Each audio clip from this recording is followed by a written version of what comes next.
Welcome back to the Metal Exchange. Justin and Chris back again, celebrating another 25th anniversary with Kamelot's The Fourth Legacy, going way back to September 19th, 1999. The fact that this and Far Off Grace, our last episode by Vandenplas, were released just days apart still boggles my mind. What a week for music 25 years ago. But I digress. Before we talk all things Kamelot, how are you, my friend?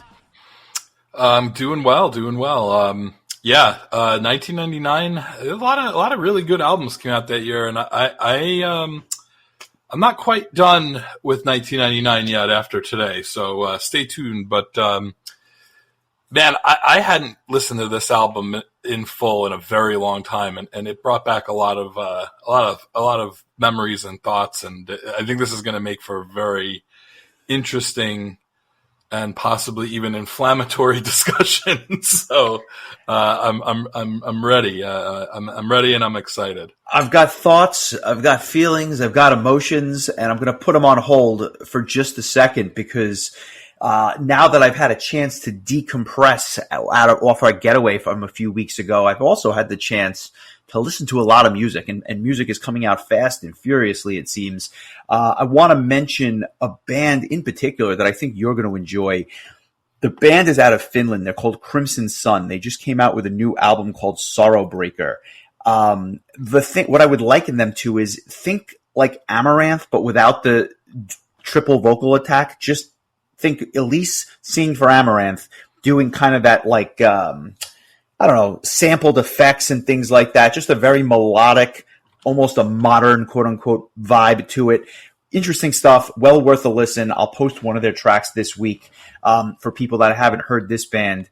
And just one other song that came to my attention.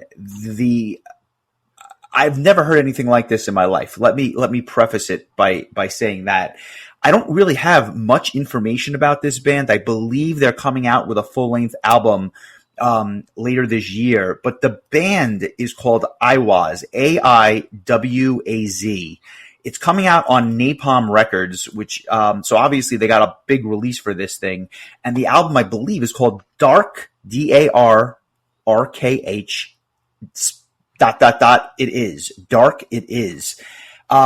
That sounds weird. Wait till I read you a brief description as to the influences or the mix of bands that this band kind of likens themselves to. They call them a top-notch mix of Queensryche, Solitude Eternus, the doom metal band, Marillion, Ghost, and My Dying Bride. And I swear to God, I hear elements of all these bands in this mix. I'm really curious about this album. I don't really have much more information to share, but it is on my radar, and when I hear it, I'll report back. Really, really cool stuff. The song I heard was called Cemetery of Hearts. I will post that this week as well, just because I'm assuming most people have not had the chance to hear this. I have not, nor have I heard of it. So share away. I'm very curious. Nice. Other than that, is there anything that kind of struck you either this week or stuff that you've been listening to? We were blessed with the new Seven Kingdoms EP, The Square. I haven't had a chance. Wait, that's a lie. I actually listened to the whole thing. But the title track it has been released publicly. You can listen to it on YouTube and on all the streaming apps and what have you. But this is good. I feel like this band just keeps getting better and better. I feel like they've adopted a bit of the Unleash the Archers kind of style, and I think it's really working for them. So I enjoyed this EP quite a bit. I also checked out the new single from Avatarium called Between You, God, the Devil, and the Dead, which is going to be the name of the upcoming album. And as far as like doom metal goes, this is it's like doom metal light, but I love this band. I love the vocals. They're so just like sultry, I guess. Nops. There's that word, but Jenny Ann Smith, the singer from Avatarium from Sweden, she has such a captivating voice. So I'm looking forward to this whole album. And I guess just to kind of piggyback on something we discussed on our latest bonus episode where we were talking about next year's Prog Power lineup, Michael Stane just is everywhere. He'll be at his third Prog Power in a row in 3 different bands next year. But his first band to debut at Prog Power, The Halo Effect, just released a new single called Detonate. They have an album called March of the Unheard coming out later this year. I haven't had a chance to listen to it yet, but I literally just found out about it, so I will give that a listen when the time comes. I think you did listen to it, so maybe we should pass it along to you and you can tell us what you think. This song is great, and it really just picks up where the last album leaves off, or where In Flames left off in 1999, as the case may be. It is just really top-notch melodic death metal. Nothing too extravagant, it's kind of no frills, in your face, great riffs, just what you'd expect with Stane's vocals on top, which are nothing short of great. Really good stuff. This album has already piqued my interest. The first album we covered on the podcast in long form. It was a solid release that we both enjoyed. I really enjoyed it, and I think that this is going to be in the same vein. So sign me up. I thought it was a nice surprise, and I want to thank you because you were the one that told me it dropped today. So thank you. Yeah, thank you to I forgot which metal news account that I follow on Twitter, but that's where I saw it. I also was made aware that the Cemetery Skyline band that Michael is also part of has like 3 singles that I didn't even know about. I only heard the first 2, so I have some catching up to do with that as well. But it's really interesting. These 3 bands really show like different. By the third band, I mean Dark Tranquility. This shows such a range in sounds for this vocalist. So I'm looking forward to hearing both of these upcoming albums. They appear to both be coming out later this year. So ever so busy, our friend Michael is. So looking forward to that. I listened to the new Nightwish album for like the 3rd time today, and I really am still not quite ready to talk about it. Like, it's a very dense album, as kind of recent Nightwish albums tend to be. I think I can say with some confidence that I like it more than Human Nature, but it's not quite reaching Endless Forms or Imaginarium levels for me. So, there's some stuff I really like about it. There's some other stuff that I just really need to kind of listen to a bit more. I got a text this morning from Patrick, drummer Patrick. We have so many Patricks that we know, but Patrick is Keith's brother, and formerly drummer for Theocracy at one point. And he had said, I think this Nightwish album is clicking with me more. The first track is a monster song. He means the first full track, not the 2-minute intro. He said there's a lot going on. It's pretty complicated, not necessarily in like crazy technical parts, but just musically a lot going on. I feel like sometimes Nightwish takes a long time to digest because of that, and I 100% agree. So I'm going to hold off on any grandiose reviews or rankings or anything like that for now. But I'm kind of just letting this one slowly marinate. It might not be until the end of the year when our lists come out, if it makes the list. I'm sure it'll be mentioned whether it makes the list or not. It's just, this one's definitely going to be a slow simmer for me. So I definitely like it more than I don't like it. But I'm going to give this one the time that it deserves, because they spent a lot of time making it, so I'll spend a lot of time listening to it. I don't blame you. I like it a lot more than the last album, although I don't know that they could have released anything that I didn't enjoy more than the last album. So I don't think that says very much. That being said, I still don't really have an opinion. I've listened to it twice myself. I haven't gotten to that 3rd listen yet. And it's kind of unbalanced. There's tracks I really like. There's tracks that I still haven't quite warmed up to. But oddly enough, during the second listen, there were some tracks that I didn't like the first time that I liked the second time, and tracks that I liked the first time and didn't like this. I mean, I was all over the place with this thing. Like, there was no consistency. So maybe that means there's potential there. I don't know. Listen, if you're looking for Oceanborn Part 2 or even, Imaginarium Part 2, this isn't it. It's more in line with the stuff they've been doing, the last couple of albums. But Patrick was right. That first full-length track is a monster. And there's other tracks on here that are really good too. I just don't know that it has the lasting effect. It's also a long album, so that has both negative and positive consequences, I guess, depending on how you look at it. But time will tell, as it always does.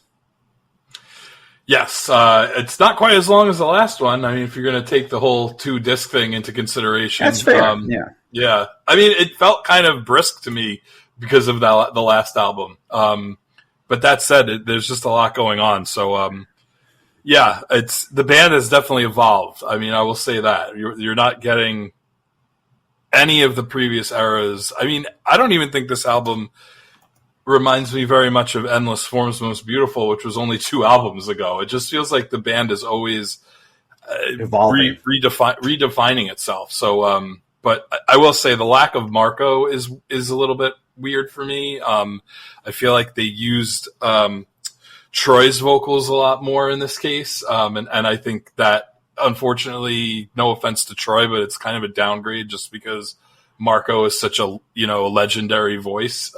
But like I said, I'm going to keep listening to this and report back. But so far, I like it. But as I've said in the past, especially regarding Human Nature, a Nightwish album that is not like in your top 5 at the end of the year is in and of itself a disappointment, because you expect that kind of quality from a band like Nightwish. So we'll see. I don't know that I see this album landing in my top 5, but I'm not done listening to it. So we'll see. Well, speaking of disappointments, I have a bone to pick with you. And that is, you made me listen to Kamelot this week, and you made me listen to The Fourth Legacy. That, in and of itself, was not my problem.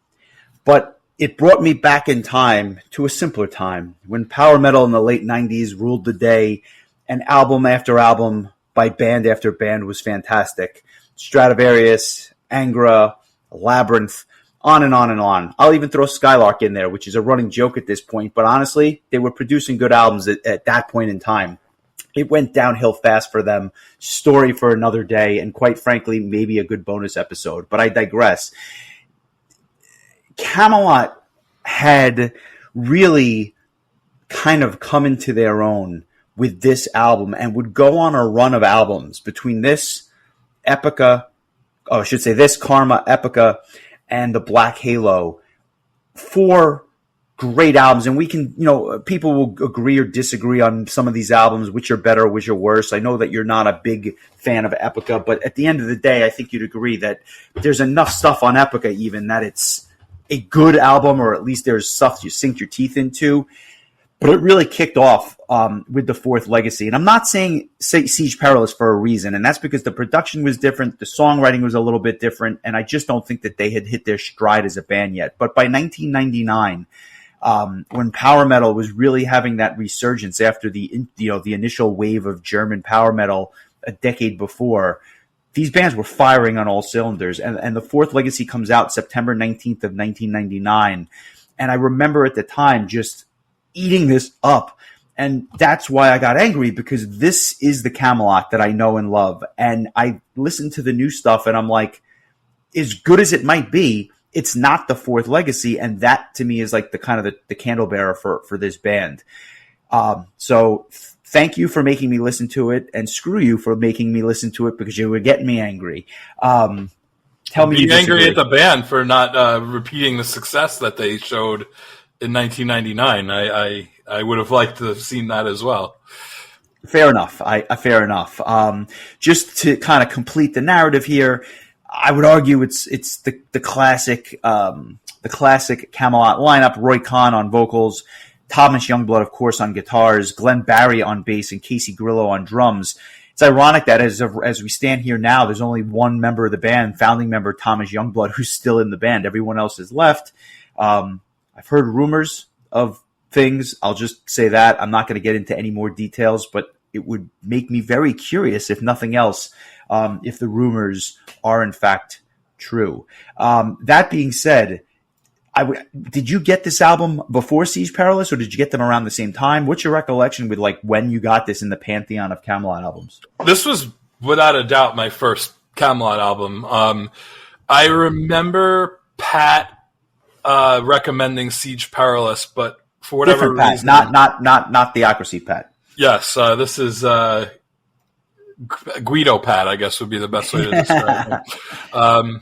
And I'm allowed to say that because I'm a Guido myself. But he, I had mentioned it many times in the past. Like he would send me lists of albums that he thought I should get, and I would kind of pass the list on to like family members and let them figure it out for like birthdays and Christmas and stuff like that. And not an easy task in 1999 saying, family, go get me a Kamelot album. But what was great was that my aunt and uncle in Pennsylvania had what, probably would be their equivalent of our slip disc. And so they would go there and they would find, some cool imports and stuff. Like they got me the Timo Tolkki classical variations and themes, the Japanese import. Like they got me a lot of cool stuff. They got me my first Rhapsody album. I remember like just it was a cool pipeline. So I always looked forward to like what they would get from the list that in essence was constructed by Pat. And so anyway, like I hadn't gotten Siege Perilous up at that point. And when Fourth Legacy was nearing its release date, I believe it was if you remember the website Altamira that you could order CDs from back in the day, they were having a special sale on this album for some reason. It was only like $10 brand new. Huh. And so I had asked Ralph to ask Pat to order me a copy of the CD and in essence order him a copy as well. Because I remember Ralph like having like all these copies of the Fourth Legacy when it came out, and like one was for Pat and one was for him and one was for me. And I can't remember if I had ordered anything else with that, but whatever the case may be, I got this album upon its release. And so this was really my first dive. I had no idea what to expect. I don't even think I'd heard a song, like a note from this band. It was just a complete blind buy. It just for $10, it just seemed like too good to be true, and it actually wasn't. It was like one of the best albums I ever got for $10 in my lifetime. But that's my story. I got Siege Perilous probably after this, but before Karma, if memory serves. And I never really got into it. I really like. There's a song Parting Visions on there that I like an awful lot, but I always thought that it just kind of had more of that kind of mid-tempo, that older Kamelot sound that didn't really pop for me the way that a lot of tracks on this album did. So I would be curious to hear like what your thoughts were about the progression between this album and the previous one from the year before. I know Khan kind of joined the band. I mean, he literally was on Conception's Flow album earlier in 1998 and then was on Kamelot Siege Perilous album later that year. I mean, so that's how quickly that, personnel change was made. And I know Roy had a couple of writing credits on Siege Perilous, but I feel like they really hit a stride as far as songwriting goes as a band on this Fourth Legacy album. But I defer to you and your thoughts. Yeah, so this was my first Kamelot album as well. And truth be told, I never picked up Siege Perilous. I've obviously heard it since then, but after hearing it, and I've listened to it multiple times, I never felt the need to buy it because it never clicked for me. I'm not saying there weren't good tracks or anything like that. It was just not something I was prepared to spend my money on around the turn of the century when I had very little of it, and I was spending it on other things, other CDs and whatnot. So for me, it was really no comparison. I would actually love to cover that album and really just kind of force my hand at listening to it a half dozen times or so during the course of the week. But as I listened to this album, it was like a rush of memories that came back to me because, at the time, there were bands coming out with albums, but it was not like this where you'd have multiple bands every week coming out with albums that you wanted to check out. So when you bought an album, you spent a lot of time with it. And I spent a lot of time with this album, and I knew it well. And as I went back now, it didn't take a ton of listens for me to be like, oh yeah, I remember this. And I criticized the band for their live show and for not really touching this album at all. And maybe it's because all the members changed. That could be part of it. But it's a shame because obviously I'm going to give this thing a very fair, but ultimately I'm gonna gush over a lot of this album, and others do too. I mean, even the experts, quote unquote, or other people that have reviewed this album, nobody has bad things to say about it. Yet here we are, a relic in the Kamelot archives. Yeah, I mean that's well put. I'm actually kind of looking at the releases from this time in 1999, and then it's an interesting year. Like you said, we talked about that Vandenplas album last week, and we're just kind of, not only did we stay in the same year, we pretty much stayed in the same 7-day period. Was it a week apart, you said? 3 days apart, I think. It was nuts. Oh wow, that's amazing.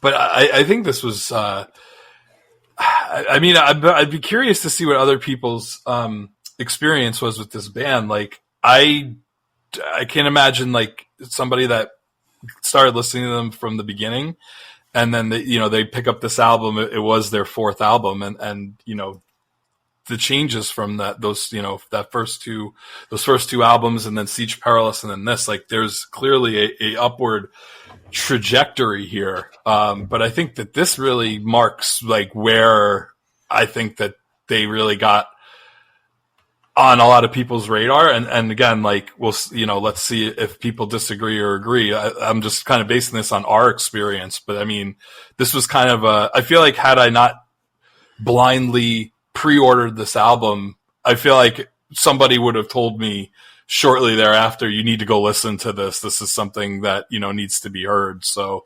I just think that's where they were headed, at this point. I mean, like you said, like going back and listening to this is just a rush of memories came back to me. And this was like one of the later bands I got into in the high school era. I think of them, and Sonata Arctica is probably like two of the ones that I remember. I think both of their debut albums came out in 99. So like, I remember them, and Rhapsody probably be the third. Those three bands that like were actually new at the time that we started listening to this stuff. Whereas everything else, we were kind of backtracking and, digging through discographies of Fate's Warning and Dream Theater and Halloween and Sabotage. What a time to be alive. Yeah, it was exhilarating, quite frankly. But, this was a cool feeling too of discovering a new band and getting excited about it. And it's wild to talk about Kamelot at a time where they felt like a fresh new band. But, I had only heard a couple of songs from Conception at that point.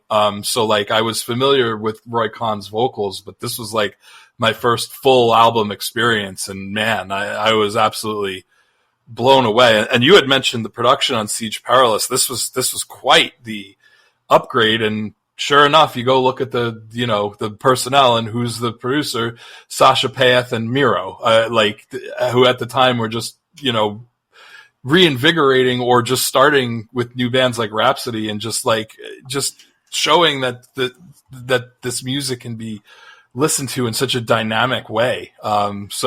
It's interesting. It's like these additional musicians on the Wikipedia page are just like all these names from this time period that you'd see on so many other albums. I mean, even Ranvig Sif Sigurd, I didn't practice this ahead of time, but anyway, she does backing vocals on A Sailorman's Hymn, but she also, I remember, did backing vocals on, Luca Turilli's first album, which I'm pretty sure was also produced by Sasha and Miro, not to be confused with Rusev.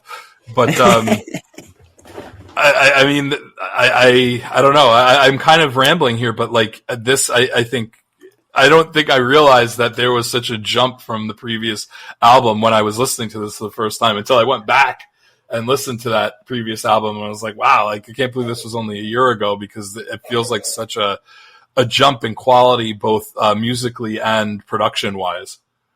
Yeah, well said. Well said. It's and I'm glad you mentioned that, because the production on this is just so much better than Siege Perilous. That alone made it a more enjoyable experience. But I think the songwriting began to click, and it's a different style than they're doing now. A little less orchestration, a little less progressive, I guess I'll say. Some of the stuff now is kind of dense, whereas this is just listen along, tap your foot, and you're going to start singing the chorus, because they're all infectiously catchy in many ways. So, you know what, without any further ado, let's get into it. This thing kicks off just the way that every other album kicked off in the late 90s, at least on the power metal side, with New Allegiance, a short, approximately 1 minute instrumental track.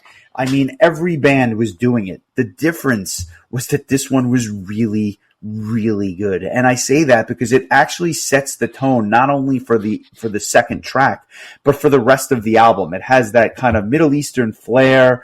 It has spooky elements to it, heavy on the orchestration on this particular track, and some of the best drum work from Casey Grillo that just kind of shows up out of nowhere on this thing. And it's just a perfect lead-in to the title track, The Fourth Legacy, which I'll let you do the honors about that track once you talk about the opener. Oh my Lord.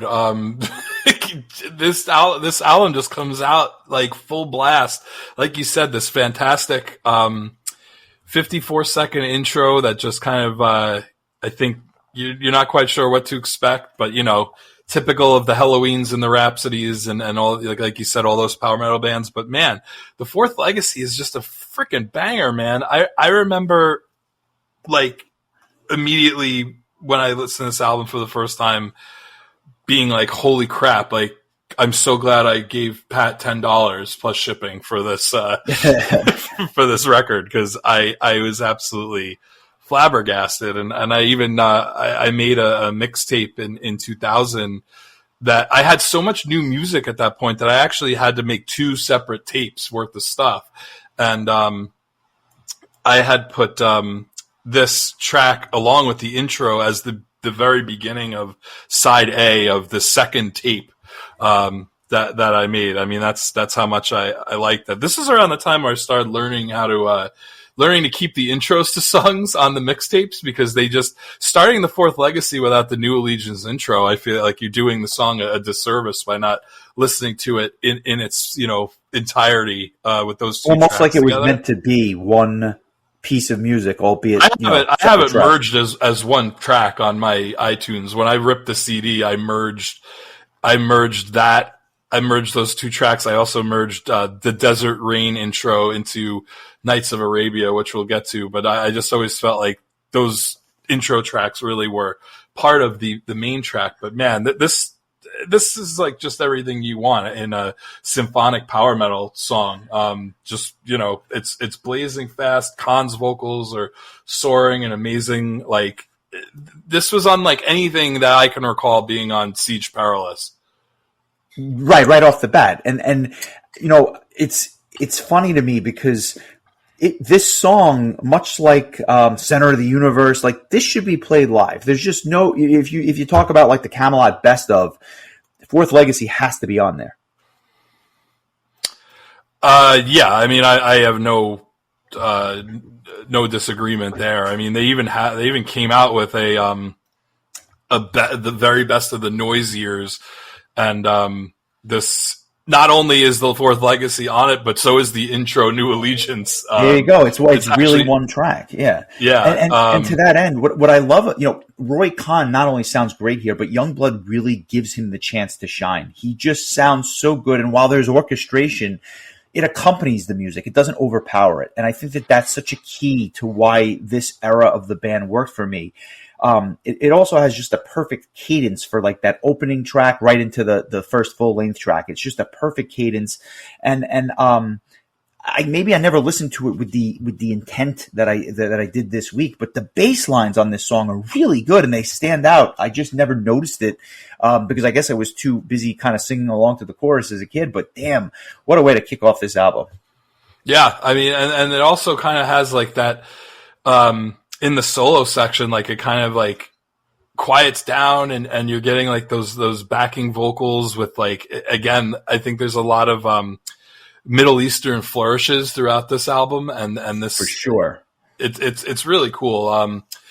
I man, every time I see the album art for this, I remember I bought the poster of this album art signed by the whole band in gold marker. I have no idea where that went. I wish I knew, but it was a staple in all 4 rooms that I slept in my years in college. I just, that was such a cool thing. And that was back when you got some of that sticky crap and just stuck it right to the wall. Yep. I remember it was in such terrible shape. It was all frayed and there were like pinholes in it. And like, you know, nowadays you get like a signed poster, you put that shit in a frame and you treat it right. Back then I didn't know what I was doing. And this was like a full size, you know, big poster too. I love that thing. I wish I still had it because I would have framed it and hung it up now. But that was, I remember, I think they were selling it on their website or something like that, and I just couldn't resist. Probably paid more for the poster than the album, honestly. You're making me nostalgic. I want to go back into like boxes of posters that I have and now get one framed and put it in my office, and then that'll just beget more questions from my other side of life. But you're like, who's this girl and why is her butt crack showing? Well, maybe not going to put up a Manowar album cover. I'll leave it at that. It's either going to be that or the Men with the Fuzzy Boots, and either way, it's questions that I don't feel like answering. But talk to me about boots and not the loincloth, huh? I mean, you know, what can I say? Or I could have gone with the gloves of metal, but I digress. Silent Goddess, the next track. What are your thoughts? Because it's interesting. This is another track that's sandwiched between, another instrumental. So it kind of starts off with 2 tracks and then goes right into another instrumental after this. But talk to me about Silent Goddess. Yeah, so this is, to me, like a little bit more along the lines of a song that maybe we would have heard on Siege Perilous, because it's a little bit more of that kind of mid-tempo sound. But I think that when you sandwich it in between The Fourth Legacy and Knights of Arabia, which are 2 really like upbeat, fast-paced songs, this is really well placed here, and it kind of slows things down a little bit. But at the same time, it's still a really good song. It's got great hooks, especially in the chorus. I'm just gonna say like about 10 times in a row, Khan sounds great. Here's number 2 of Khan sounds great. It's a little bit understated in between these 2 tracks, like I mentioned, and so it might not be as fondly remembered, but it's a really solid song, and I think that it was placed perfectly in between these 2 real, like, I think probably the 2 most classic songs on this album, or at least the 2 most well remembered. And I mean, I the first time I saw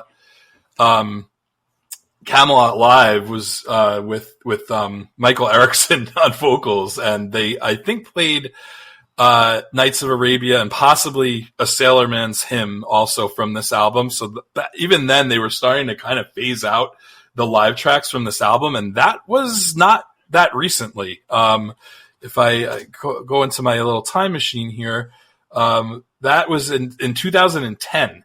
So wow. 14 years ago. And it looks like my memory is good. It was Sailorman's Hymn and Knights of Arabia, and it was so cool hearing Knights of Arabia. I mean, I know it was like supposed to be such a disappointment that I didn't get to see Khan. It was supposed to be the first time I was going to see Khan sing live, but boy, Michael Erickson did such an amazing job.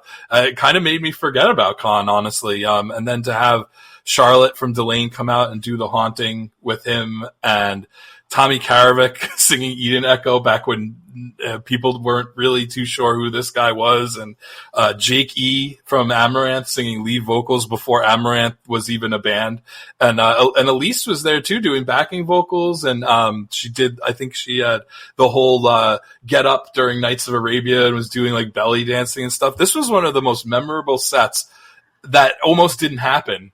So I kind of pivoted slightly there, but It was almost like a happy accident in many ways.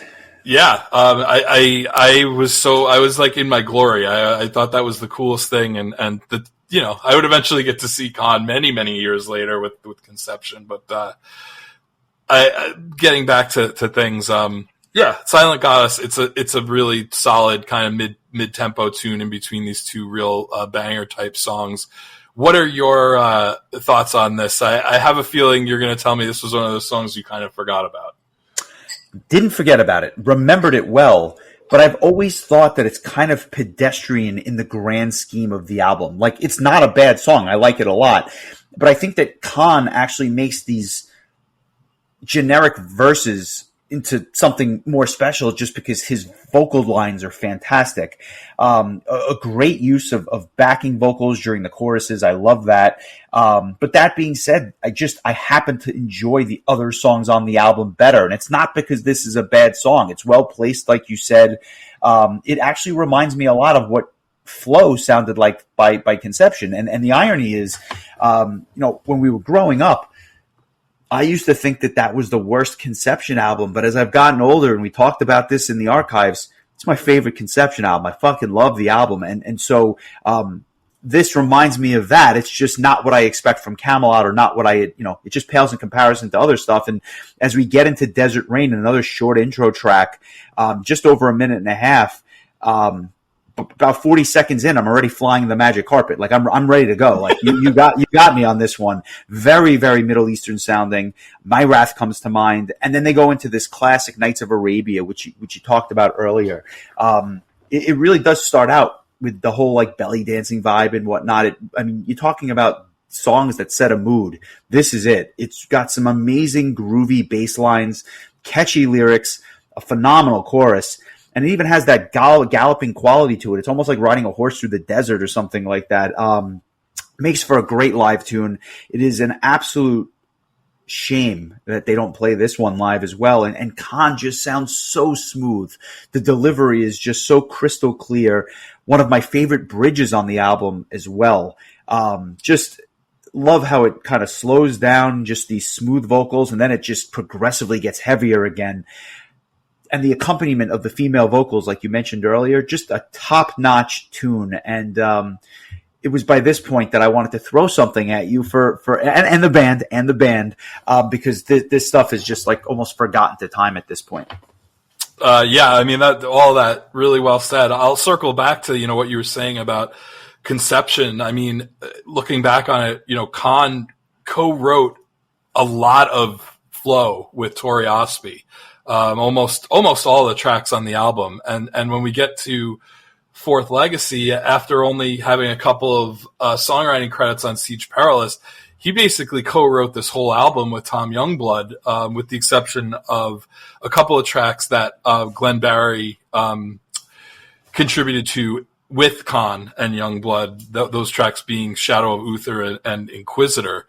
So I would imagine that would stand, that there would be some sort of a little bit of carryover from that, especially, when you consider that Flow was released about a year and a half before this album, which is insane when you think about it. But Nights of Arabia was always one of my favorite tracks from this album. And I remember being so excited when they did play it, even though it was with Michael Erickson at the helm.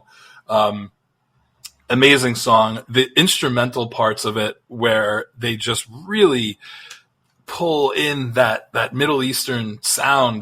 Like you mentioned Murath. This was like so far before that.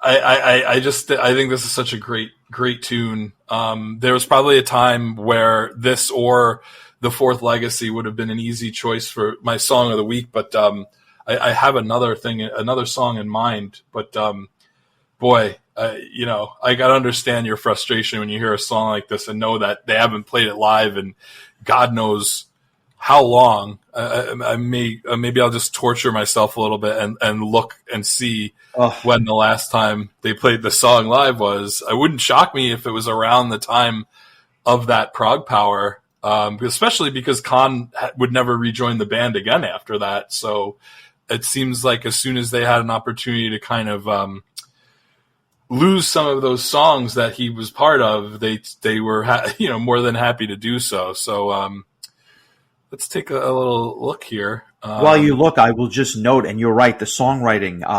I never realized how much of a factor Khan was in the songwriting at this point, and maybe that's why I don't love the new stuff like I do the old stuff, because it suffers from Khan's lack of input on the creative side. So very interesting. Yeah, and it was 2011 during the Pandemonium Over Europe tour was the last time this song appeared on the set list. They also played Sailorman's Hymn and this song both stayed on their set list for a while. And Sailorman's Hymn also, that might have been the last year. I'm not going to look through everything, but it might have been 13 years ago that they stopped playing songs from this album live. That is crazy. Yeah, no, I mean it's a shame. But if the journey doesn't end there, we get to the Shadow of Uther next. I never loved this song as a kid. I always thought it just was kind of this middling song in the middle of the album. And now I think I'm nuts. I thought this track was great this time around. Again, changing the pace a little bit slower. I never noticed how awesome the bass line was. The bass lines were underneath the guitar work. And I think that more than any other song, this probably grew on me the most on this album. I'm not sure it's my favorite song on the album, but it's the one I enjoyed most this week. I'm going to make it my my song of the week in a bit of a surprise, because I thought I was going to go into a bit of a different direction.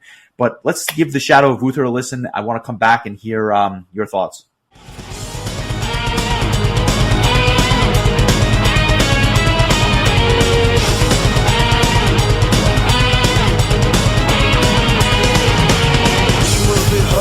Sword in the stone, knights of the kingdom will join him. Bring back the honor of Pendragon's name, from where the cauldron is boiling. But the shadow of Uther restrains all the efforts to reunite the realm. And what shall be somber from heaven? It's in the woods and the pits in the sand, leading towards where the earth is repaired. King of the ocean and king of the land, can save it from Merlin's concern.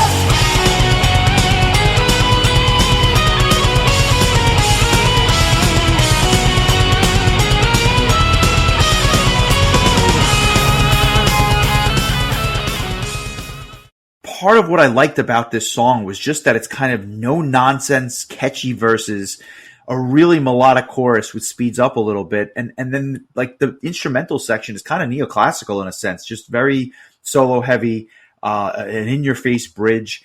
I was surprised that I chose it, but at the same time, I stand by it. Again, not my favorite song on the album, but a worthy candidate, in my opinion, for Song of the Week. What are your thoughts? I was gonna make it my Song of the Week, but I'm gonna pivot and pick something else. But I love this song, and it wasn't until recently, like the last few years, where I would go back and I would just listen to this song. I don't know why. And I was just like, man, this song really got lost in the shuffle, because, I think Fourth Legacy and Knights of Arabia and A Sailorman's Hymn are like three of the like consummate Kamelot songs, especially during this era. And so it kind of got like lost in the shuffle of these like classic songs. But I always had this memory of that, that live album that they released shortly after this called the Expedition, where it was like one of those maddening live albums because it had like 6 live tracks on it. Right. And like, or maybe 7 or whatever it was, 7 or 8, and then like a bunch of bonus tracks. But this song was on it, and I just remember like, Khan going like, "This is a song about living in the shadows." Like I always could picture that his voice just saying that before the song started. But man, I listen to this song now and I'm just like, God damn, this is such an outstanding song. If they busted this out live, I would lose my mind. The riff that riff that just pervades the whole song is so catchy. Everything about it, everything you said, I agree 100%.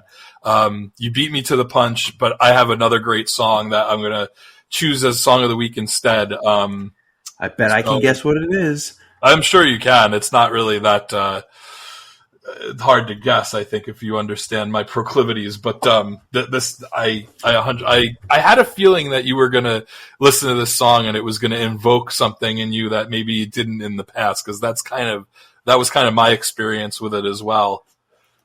Nice. I'm glad. It's funny because we pivot to a Sailorman's Hymn, which didn't evoke anything different than it did 25 years ago. A top-notch ballad, and another candidate for Song of the Week, mind you. I just didn't want to go with the ballad. I love the acoustic guitar. I love the piano. And when you add Khan on top, it's just a perfect combination. And the lyrics to this song are fantastic, too. It's just a beautiful song with very subtle female backing vocals behind it. Play this live, for the love of God. I mean, this song is another gem, A+. It's like you've already heard like Khan just blow everyone's socks off up to this point, and then it's like, oh wait, this, when you really hear a track like this where it's just kind of him as being spotlighted, it reminds me of when he left the band and like people were like, what the hell happened to Khan? And all of a sudden this video surfaces of him singing. I want to say it was at like a wedding reception or in a church or something like that. And it was literally just him a cappella. And it was like, good Lord, this man's voice is just amazing. And this song kind of harkens back to that time where it's really just, an acoustic guitar and a piano and Roy Khan just belting out this beautiful song. And we talk so much about how cheesy, power ballads can be, but this is not that. This is just a really beautiful, emotional song that is phenomenal. And I think we're kind of really on the same page here today, because this was something I would have considered for Song of the Week too, but I also didn't want to go with a ballad direction. But this is one of the best songs on the album and one of the best Kamelot songs of all time, and probably one of the best Roy Khan vocal performances, and that's really saying something. I agree with every word of it. I have nothing else to add. I'll just move on. Alexandria, another heavy tune, very easy listen. I also get very strong Conception vibes here as well, especially during the verses, the vocal lines especially, which is not surprising now that I know Khan helped write a lot of this. Casey Grillo's drums are just absolutely on point on this track. It is not a favorite of mine, but certainly nothing you would skip. It just kind of keeps with the theme of the album, and it's one of those songs where Khan just raises the profile of the entire song. Yeah, I think that this kind of goes along with Silent Goddess as another kind of a little bit more of a mid-tempo song, but definitely, another memorable vocal performance. It's not one of my favorite songs on the album, but I think it's still a very good track. It's also not very long at all. It's one of the shorter tracks on the album. But I always remember this little section here of 2 or 3 tracks where the album kind of it loses a little bit of its luster, just because I think that the first 7 tracks were just so strong that it's kind of hard to follow all that. And so I feel like we're kind of reaching a little bit of a lull here. I don't know if you want to call this I don't know if you want to call Sailorman's Hymn like the start of side B or whatever, but it's a solid tune. I always tend to kind of gravitate more towards the real fast-paced Kamelot songs or the ballads like a Sailorman's Hymn, and sometimes these mid-tempo ones lose me a little bit compared to the other ones, but I think that that's just kind of nitpicking in the grand scheme of things. It's still a good song, just not one of my favorites on the album. I agree, and I agree not only with Alexandria, but also The Inquisitor. Like you said, there's a string of tracks here. The Inquisitor, I think, is a little more interesting. It's kind of vanilla, but it's enjoyable, again, at least in large part because of the vocal lines that just add another element to these verses. And the chorus has this odd quality to it, which kind of makes you want to dance or at least move to the beat. It's kind of bizarre. This is a song, in my opinion, that would have fit well on In Your Multitude, one of the older Conception albums, just because of the way it kind of the grooviness of it. It's a solid tune, even if it's a bit unremarkable. Yeah, I think I like this one a touch more than Alexandria, but also again, it's another kind of mid-tempo, kind of Middle Eastern theme. This album is very Middle Eastern, has a very Middle Eastern feel all the way through. But this is another one that I think kind of has that vibe to it.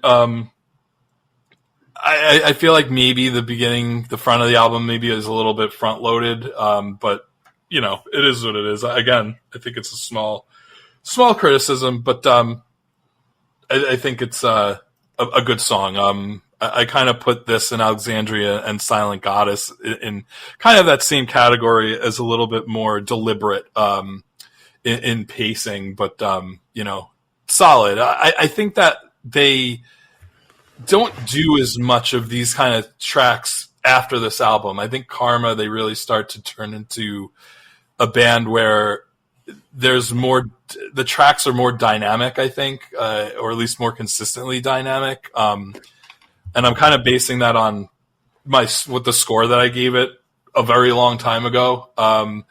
When we talked about Karma, I was, believe it or not, I was visiting Raleigh for the first time, and that was in February of 2022, and wow. Now I live there. So I remember, I remember recording this with you while I was in Raleigh, and based on the score, I'm just assuming that I thought very highly of that album. But yeah, it's funny because even though I think this album has some phenomenal tracks, maybe it's not my favorite album because I think my score is going to come in just a little bit less than, because some of these tracks are good, just not outstanding. And honestly, Glory is another one. This is the one track I did forget about. The second ballad, which you didn't get a lot of back in the day. Usually these albums had like one ballad that kind of just centered around that. This has two, and the acoustic guitars come back. It almost sounds like a minstrel playing his lute or something like that. It's a really good song. It's just not as good as A Sailorman's Hymn, so I think it loses a little bit because of that. Still very, very good though. And I think it, if nothing else, highlights Youngblood's guitar versatility, that he can play the fast power metal riffs and then play, an acoustic track like this. Yeah, I love the violins too. I think it's just a really nice piece. But yeah, it's just a shade lesser than A Sailorman's Hymn, and it's very close in the track listening to it, which I think there probably should have been more of a breather in between those two songs because they're fairly similar. But I like this song. I think it's the best, it's the best of these last three tracks in my opinion. I just think it's a really, again, it's not cheesy or corny for a ballad. It's very, very like just very calm and emotional, and I like this one a lot. And I also kind of forgot about it too. And I think it's because when you think of a ballad from this album, you're going to think of A Sailorman's Hymn, and plus that was the one that they tend to play live more often anyway.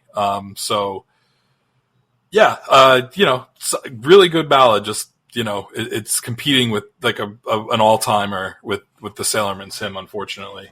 Agreed. And if the album was putting you into a little bit of a lull, lo and behold, you get to Until Kingdom Come, which is almost misplaced because I think they could have ended with this song. I think they could have opened with this song. It's the bizarre placement of one of the best Kamelot songs in the discography. I think I know what's happening, so I'm going to let you do the honors, and I'll talk about it in a little bit. Yeah, this is a song I always loved. I don't know if I appreciated it immediately when I got the album, but I remember when I was in college, I got really into this song. I'm sure I played it when I had my radio show at the time. Like it was my favorite song on this album for a long time. And since you chose Shadow of Uther, I'm going to choose this one for Song of the Week.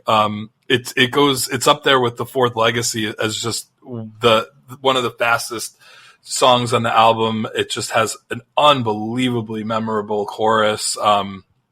Just everything about it. It's just the quintessential power metal track. I just love it. And yeah, let's give it a listen. It's kind of a bit of a bonus because I wasn't planning on choosing it, but sometimes you have to call call an audible, and that's what I'm going to do. So let's listen to Until Kingdom Come, and then we'll come back and talk about why this probably should have been the last song on the album.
I am really glad that you chose this song. It is really good. And I love the keys at the beginning. And after that brief intro, it takes off like a rocket ship, double bass drum heavy, awesome riffs, excellent verses. Another one of my favorite choruses, perhaps in their entire catalog, and another one of those neoclassical instrumental sections. This really, more than any other song on the album, reminds me of that late 90s power metal scene, just that absolute heyday for the genre. But because it was at the end of the album, I too, at least when I was younger, kind of forgot about it. But it was that live album that really, I love the live version of this song on that live album. So that's what really kind of just drew me in. This is a great song that could have easily ended the album, but don't sleep on Lunar Sanctum. I've got a lot of thoughts about that, but before I get there, anything else you want to add about your song of the week? No, I love it. Go listen to it. Fair enough. Well said. Yeah. Lunar Sanctum is a bizarre ending track. I would have definitely flip-flopped these two songs. It's a slower tune, almost like a third ballad, has a calypso vibe in spots. The bass lines again jump out at me, which is something that really doesn't happen as often on the newer Kamelot stuff. It sounds like a song that you'd want to listen to if you were on a deserted island or something like that. Super, super awesome bridge and just incredible vocals throughout. This is a song I would mark out to hear live because I don't even know if they've ever played it. And to be honest, it was a low-key Song of the Week contender for me because I love the song that much. I just think it's odd to stick it at the end of the album. It should have been somewhere in the middle. Yeah, I don't disagree. It reminds me a bit of a Conception song also. It's one of those songs where Khan does that kind of like megaphone effect with his voice. Yep. I think that my biggest issue is just that they kind of like backloaded the mellow songs on the end here. Yes. And it's not that this is a bad song because it's not.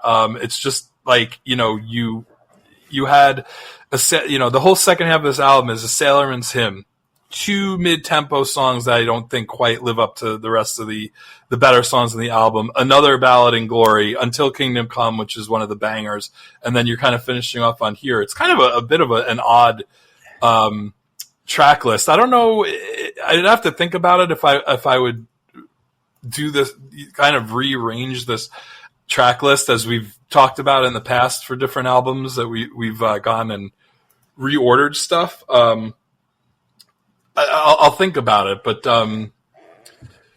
I just feel like either you want to finish with like Until Kingdom Come, which is like a complete like just power metal banger, or you want to finish with like a Sailorman's Hymn, like you want to finish with a ballad, but make it your best ballad, like Stradivarius did with Forever on Episode. You just like end it in like if you're going to end it with a ballad, end it in the most memorable way possible. So I don't know. I feel like this song is better than its placement, I guess would be the best way of putting it. Yeah, I think that's fair. I also love the song, so it's just more of the fact that it gets kind of lost at the end of the album. But that is the album. I mean, if you bought the Japanese version, you got an interesting interesting bonus track, which I want you to speak about because you really opened my eyes to some of this stuff. I always assumed that this live bonus track was just another song from earlier on in their catalog, or something maybe off the debut album or whatnot. It's called Can You Remember? But it's not. This is the only place that you can find this song, and it's a live version. It blew my mind. So why don't you tell everyone what this is?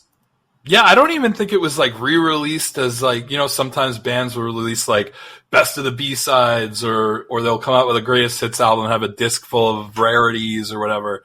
I really think that the only place you can find this is on this Japanese version of the Fourth Legacy, and it's a live track, and you know, apparently there was an interview with Kahn in 2010, and he said, quote, "We just happened to do that in Germany. It was recorded at a really small cafe in Wolfsburg.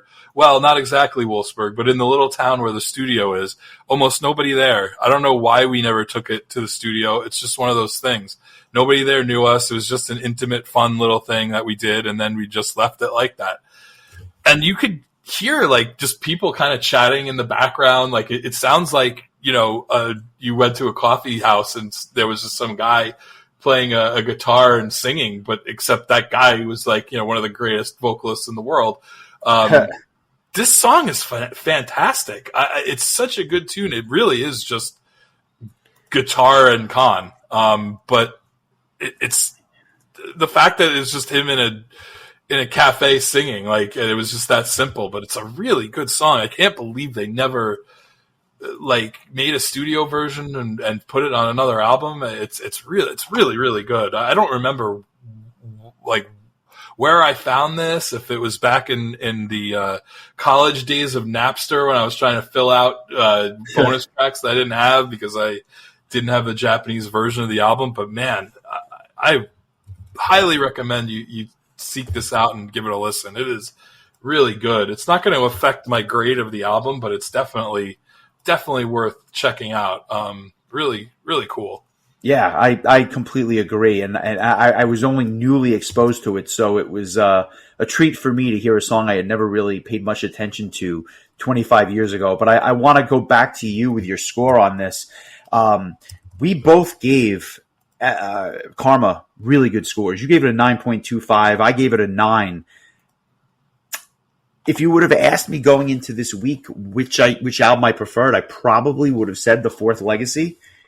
I'm not sure that I do. And I think it's because some of these tracks are really good but not spectacular, whereas I think Karma was a little more balanced throughout. But give me your score. Is this better than Karma for you? I don't think it is, but it's close. Agreed. I think the difference is that Karma was just, I don't know that there were really any lulls on that album. It just was like every song was like an absolute classic to me, whereas I think Fourth Legacy has a couple of lulls for me, and I mentioned them earlier. That said, I think that if you took the best songs from Fourth Legacy and compared them with the best songs from Karma, I think Fourth Legacy might actually win that battle. It's just that I think Karma is a better album start to finish. So I'm going to give this one an 8.875. I really can't justify going as low as an 8.75, but I also don't think the album is necessarily a 9. So that's why I have these eighths of a point for my scores, because sometimes it just needs to be that way. And I think thoughtful, if nothing else. Yeah, and I think that's where I'm at with this one. I just think that the real heavy hitters on this album, Fourth Legacy, Knights of Arabia, Shadow of Uther, Sailorman's Hymn, and Until Kingdom Come, they really just carry this album to greatness. And the songs that are a little bit lesser are still very good songs. They're just not all-time, Kamelot classics, in my opinion. So that's kind of where I landed. I agree with your rationale. I agree with basically everything except the score. I'm just a shade under you, but for all intents and purposes, we agree on both albums. I'm going to give it an 8.75. It's not perfect, but it's up in that rarefied air, and I think that these are their two best albums by far, the band's best albums. I don't think the Black Halo is top 2 for me. It's probably top 3 in terms of the pantheon of Kamelot albums. I'm sure we'll cover it at some point in the future. But yeah, just a really enjoyable listen to go back and not an album that I normally just pick up and put on randomly. I haven't listened to this in a long time. So thank you for choosing it. And it was nice to go back to it. Before we talk about next week's album and go from there, a couple of news items, mostly bands going back in the studio. Primal Fear announcing their new album, Domination. It's going to be their 15th album. This is the first with their new lineup that they, are talking about. It looks like this is coming out September 5th, 2025. So a little bit of time to wait, but we're about a year away. But a new Primal Fear on the way. And Devin Townsend announcing a one-time performance of The Moth with the symphony orchestra or with a symphony orchestra. I have no idea what this is, but his new album is supposed to be really good, and that's why I mention it. I've not yet heard it. So new music from Devin on the way, albeit in the live form. And finally, I thought this was interesting. Sabaton going to show their new concert, the Tour to End All Tours, in 500 screens across North America, 700 screens across the world. 3 or 4 different theaters are playing this by me on or about Halloween, which I thought was nuts because I just couldn't imagine people going out in mass to see this. And even you had said to me earlier, like, never thought about seeing a live show in a movie theater, but honestly, it makes sense. The sound is great, the big screen. I think it's kind of cool. I don't know that I'm going to go see it, but I kind of have a curiosity there. It's kind of like a throwback to those days of the closed circuit theaters where you'd go to watch a wrestling event or a boxing match. I'm pretty sure they did show concerts as well, back in the days. To me, man, like when you watch a concert, like a concert DVD or a Blu-ray, to me, there's nothing better than being at home, kicking your feet up, using your adult method of getting high or drunk of choice, and just kind of like really chilling and getting to enjoy it. I'm sure in the movie theater, the sound's going to be out of this world, but I kind of like, I don't know, I like, bullshitting with my friends when I'm watching stuff like that. I feel like a movie theater is not really, it's not really like set up for that. I don't know. It's weird. I might check it out just for the sake of saying I saw a Sabaton concert in a movie theater or any, metal band that at one time played at Prague Power USA. It just is, it's a little bit weird. You would have thought like Iron Maiden would have been doing that first. I hope I wish maybe they have. Maybe they have. I wish them well. It's going to be interesting. And what will also be interesting is our album for next week. It comes to us by request. It's the first week of the month. So thank you to another Pat Celsus, who has asked us to cover the debut album from Brazil's Maastricht. It's their Unpuzzle album from 2011. Another band that happens to be playing Prague Power next year, as luck would have it. This is a really interesting release. This is dense, to say the least, and I was not as familiar with this album at all as compared to their follow-up release and the new album, which is set to come out in just a few months, I believe. This, I have some real thoughts about. I'm so curious to hear what you think, because this is a little on the quirky side, and for a debut, the potential is there. My question is, does it get the score that other debuts have gotten as of late? So we'll talk about that and all things Maastricht next week. And thank you to Patrick and all the other patrons for your requests. Please keep them coming. I'm actually going to choose one the following week. I have something in mind, which is by request as well. So a little teaser there. But thanks to everyone for listening. Give us a like and a follow if you like what you hear. It helps others find the show. And we will come back next week when we talk all things Maastricht. Any last words, my friend? Last requests? No, I'm looking forward to this too. This is a band that I'm not super familiar with, so this should be a good primer for one of the bands that is playing at Prague Power next year. A little far out, but I thought it was timely with with the band being announced for Prague Power, and Patrick was one of his requests. So I will also mention that. We added a new tier to our Patreon. If you want to sign up for just the ad-free RSS feed. There is now an option for that. It's $2 a month. You won't get the bonus episodes, and you won't have the ability to make requests, but you will get the early releases of the episodes in your feed, as well as the kind of the bonus outtake content that goes on to the end of the Patreon versions episodes. So if the ads are something you want to remove from your life, this is an option to do that without breaking the bank. So shout out to Mike for giving me the idea to kind of open that up for our listeners. So that's an option too. And it also it turns out Patreon has just added a new feature where we can release our bonus episodes as like one-time purchases in our apparently we have a shop on Patreon now.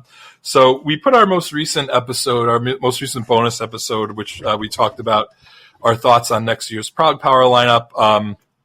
You could purchase it for $3 and listen to it if you don't want to subscribe to the $5 or more a month feed. I personally probably would have charged less for it, but that is actually the minimum that Patreon allows you to charge for an individual episode. So we're going to discuss possibly posting the rest of the bonus episodes, or at least ones that are not like time sensitive. There's stuff where we just kind of bullshit about what we've been doing lately, and those probably are not really that interesting, 6 to 12 months after the fact. But probably not. Yeah, but there is a lot of cool content, that we could add. So, if that's something of interest, please reach out to us and let us know. But if we do go ahead and post those back episodes, if you will, we will make sure to post and let you know about it. Perfect. Look forward to that, and lots of cool stuff also coming up in the future. So we look forward to bringing that in the coming weeks and months, and we will catch you next week when we talk all things Maastricht here at the Metal Exchange. Enjoy the week, my friend. I will talk to you soon. Alrighty, take care.